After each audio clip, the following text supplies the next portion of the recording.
اے بچوں تم کس کے ہو, کس کے بیٹے ہو, میرے گھر کیسے آئے؟ بچے تو اس گھر کو محبان اہل بیت سمجھتے تھے. دیکھا تھا ایک دن پہلے خاتون نے نہلایا دھلایا ہے, کھانا کھلایا ہے, ہمارے گھر ہمارا جانثاروں کا یہ گھر ہے.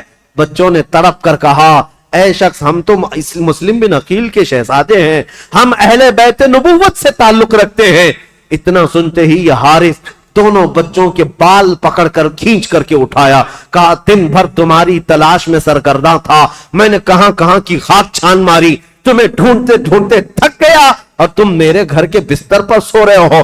دونوں بچوں کے گال پر تماچے مارنے لگا, غصے کے مارے دونوں بچوں کو تھپڑ رسید کرتا رہا. یہ بچوں کا منظر دیکھ کر کے اس کی خاتون بیچ میں آ گئی, کہا ظالم تو اپنے ہاتھوں کو بچا لے, تو کل قیامت کے دن فاطمہ کے سامنے کھڑا ہوگا, علی کے سامنے کھڑا ہوگا, رسول اللہ کے سامنے کھڑا ہوگا, ان کے گھر والوں کو دی ہوئی تکلیف کا کیا جواب دے سکتا ہے؟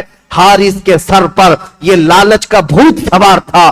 اس کی بیوی کی بات ایک نہ سمجھ آئی, وہ بچوں کو بالوں سمیت کھینچتا ہوا باہر لا رہا تھا. بیوی قدموں میں گر گئی, لپٹ گئی اور بار بار اصرار کیا, آج ایک بار میری مان لے, ان بچوں کی جان بخش دے, میں زندگی بھر تیری غلامی کروں, تو جو کہے وہ مان لوں, اپنی جان قربان کر دوں. لیکن حارث کو نہ ماننا تھا, نہ مانا, یہاں تک کہ بیچ بچاؤ میں اپنی بیوی کی ناک کو پھوڑ دیا, اس کے چہرے کو زخمی کر دیا اور اسے بے ہوش کر دیا. اپنی بیوی کو مار مار کر پھر گھر سے اپنی تیز ترار تلوار کو اٹھایا اور کہا چلو اے بچوں تمہارا وقت آ گیا, تمہارا باپ جہاں گیا ہے میں تمہیں وہاں جلدی کیوں نہ پہنچا دوں, تم بھی وہاں پہنچ جاؤ تاکہ عبید اللہ بن زیاد نے جو 100 اونٹ کے انعام کا یہ اعلان کیا ہے میں اس کا حقدار بن جاؤں. کل میرے گھر 100 اونٹ آئیں گے, میرے گھر اتنا ہی مال آئے گا, بس مجھے تمہاری گردنوں کو لے جانا ہے, تمہارے کٹے ہوئے سروں کو لے جانا ہے. ان بچوں کے بالوں کو پکڑ کر وہ کھینچتا ہوا دریائے فرات کے قریب آیا. عزیزان گرامی وقار, تاریخ کی یہ سچائیاں جب ہم پڑھتے ہیں آنکھیں بھیگ جاتی ہیں, ہمارا جسم بوجھل ہو جاتا ہے, کلیجہ منہ کو آتا ہے. ان بچوں کی اس وقت بھی محبت یہ تھی, دونوں ایک دوسرے سے لپٹے ہوئے. حارث سے کیا کہتے ہیں محمد جو بڑے صاحبزادے تھے, وہ یہ کہتے حارث ایک بات کہتا ہوں, میری آخری یہ بات سن لے, اس لیے کہ پہلے جب تو تلوار چلائے تو میری گردن پر مار دینا, اس لیے کہ یہ چھوٹا جو ہے اس کا قتل میں دیکھ نہ سکوں گا, میں اس کے قتل کو اپنی آنکھوں سے گوارا نہ کر سکوں گا. چھوٹے نے بڑھ کر کے اس کو تھام لیا اور کہا حارث ہرگز میرے بھائی کی مت سننا, اس لیے کہ پہلی تلوار میری گردن پر چلانا, میں اپنے بڑے بھائی کے قتل کو دیکھ نہ سکوں گا. ہمارے باپ ویسے ہی پہلے مارے جا چکے ہیں, ان کو گورنر ہاؤس سے پٹک کر ان کی ہڈیاں توڑی جا چکی ہیں, ہم اس غم سے ابھی باہر نہ نکل پائے. ہمارے بھائیوں کی موت ہمارے سامنے نہ ہو. ایک دوسرے پر بحث و مباحثہ کر رہے ہیں, ایک کہتا مجھے پہلے قتل کر دو, دوسرا کہتا پہلے مجھے قتل کر دو. جب قتل ہونا ہی ہے تو یہ کیسا مزاج تھا جو رسول اللہ کے خاندان میں تھا, مرنا ہے ہی تو بھائی کی موت دیکھ کر کیوں مرے, بھائی کو مرتا ہوا دیکھ کر کیوں مرے, مرنا ہے ہی تو پہلی اپنی جان دے دے, بھائی کی حفاظت ہو سکتی ہے تو ہو جائے. یہ مزاج رسول اللہ کے معاشرے میں ملتا ہے, میرے آقا کا بنایا ہوا مزاج تھا. دونوں شہزادے جب بحث و مباحثہ کرتے رہے, حارث نے دونوں کی گردنوں کو پکڑا اور کہا تم دونوں کی خواہش پوری ایک ساتھ کرتا ہوں. تلوار ہوا میں لہرایا اور ایک ساتھ گردن پر مارا, جس سے دونوں شہزادوں کے سر ہوا میں اڑ گئے. اور ان نونہالوں کا ایسا قتل دنیا نے دیکھا کہ سر اڑتے ہوئے ریت میں آ کر گر گئے. اسی لیے شاعر نے تو کہا تھا ان پھولوں کا کیا جو بہارے جاں فضا دکھلا گئے, افسوس تو ان کلیوں کا ہے جو بن کھلے مرجھا گئے, بن کھلے مرجھا گئے. ان فاطمہ کے لاڈلوں کا, اہل بیت نبوت کے, خاندان نبوت کے شہزادوں کا یہ پہلا قتل تھا. اس کم عمری میں یہ 2 بچے شہید ہو گئے. کوفہ کی سرزمین پر ان دونوں کے سروں کو سجا کر کے دوسرے دن یہ حارث نامی بدبخت ظالم عبید اللہ بن زیاد کے گورنر ہاؤس میں پہنچا اور یہ دونوں شہزادوں کے سر لایا اور کہا اعلان کے مطابق میرے 100 اونٹ مجھے دے دو, 100 اونٹ کا انعام مجھے دے دو. عبید اللہ بن زیاد نے کہا ارے ظالم, تجھے کس نے کہا تھا کہ ان کے مردہ ان کے کٹے ہوئے سر لانے کے لیے, میں تو زندہ لانے کے لیے کہا تھا.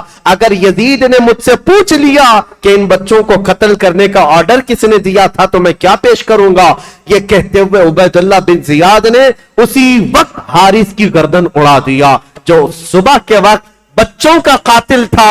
رب العالمین نے شام سے پہلے اس ظالم کو کیفر کردار تک پہنچایا. اسی لیے قرآن کہتا ہے سَيَعْلَمُ الَّذِينَ ظَلَمُوا أَيَّ مُنْقَلَبٍ يَنْقَلِبُونَ, ان قریب ظالم یہ جان لیں گے کس کھائی میں اللہ انہیں گرائے گا. ظلم کی ایک تاریخ ہوتی ہے, ظلم کی حکومت زیادہ دیر تک نہیں چل سکتی, اللہ کریم کی پکڑ آ ہی جاتی ہے.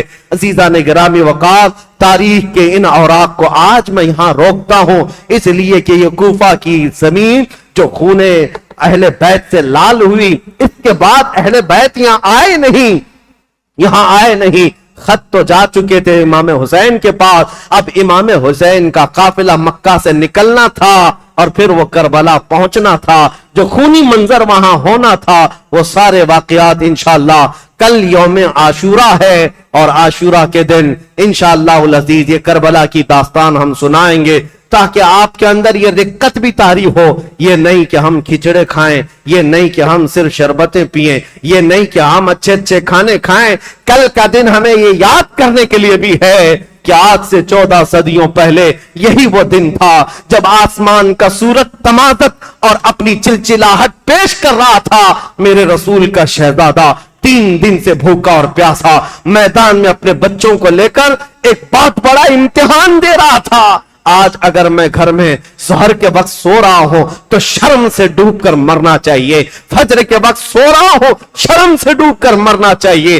یہی وہ عاشورہ کی تاریخ تھی جب گردنوں پر تلواریں تھی. اس وقت بھی حسین رب کا سجدہ فراموش نہیں کر رہا تھا, حسین سجدے میں رہا. اور میرے عزیزو, رسول اللہ کے اس خاندان کا تصور لے کر کے کل کا دن ہمیں جینا ہے اور خراج تحسین پیش کرنا ہے, عقیدت کے نذرانے پیش کرنے ہیں, اور پھر یہ پکار کر کے جانا ہے, ان ظالم کتوں کو بتا کر کے جانا ہے. ہم ہر سال کربلا بیان کر کے پھر ایک نیا حوصلہ لے کر اٹھتے ہیں اور دنیا کو یہ بتاتے ہیں قتل حسین اصل میں مرگ یزید ہے, اسلام زندہ ہوتا ہے. ہر کربلا کے بعد تو نہ ہوتا تو نہ رہ جاتی صداقت اے حسین, پھر اس زمانے کو تیری ضرورت ہے اے حسین.